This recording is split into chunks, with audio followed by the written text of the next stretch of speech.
भरपूर काम आहेत आज, म्हटलं आधी पूजा आवरून घेते. काय रे, काय मस्ती चालू आहे? त्यांना जरा सांगा ना, दिवाळी संपली पण यांची मस्ती काय संपत नाहीये. अहो तुमची सोन्याची अंगठी नाही सापडते इथे. सांगायचं ना मला घातले तुम्ही. इथे मी वेड्यासारखी टेन्शनला. तुम्हाला म्हणून म्हटलं होतं मी काजू कतलीचे कमी बॉक्स घ्या. नाही, मी सगळ्यांना सरसकट काजू कतली वाटणार. लोकांनी काय दिलं आपल्याला? सोनपापडी. ते 20 बॉक्स पडलेले आहेत, त्यातले 3 तर एक्सपायर आहेत. तुम्ही जरा चेंज करून बसता का? सगळ्या बायकांना बोलवलंय मी फराळाला.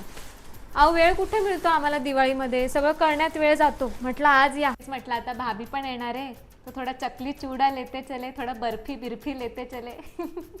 दू आपको करंजी दू और नाही. तो सनी आहे ना, पूर्ण बिना चपलेचा फिरत होता खाली, बघितलं मी त्याला. उसका पूरा पैर भाज गया भाभी वो सुरसुरी पे गिर के. अभी क्या भाव में गिरा वो? हा कुठे कमी आहे, सगळे फटाके हातात घेऊन घेऊन फोडलेत.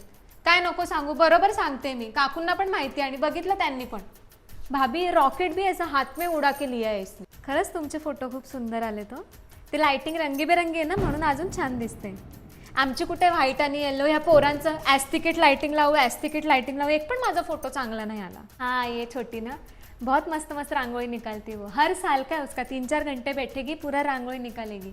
सब असे बिल्डिंग मधले सगळे येऊन बघून बघून जातात. आता त्या पोराने सगळ्यांना हौशीने बोलवलं की काकू तुम्ही सगळे पण या, मी नवीन गाडी घेतली पूजा करायला. तर ह्या मावशींचं काय काय एवढूशी गाडी घेतली आणि उड्या मारतं.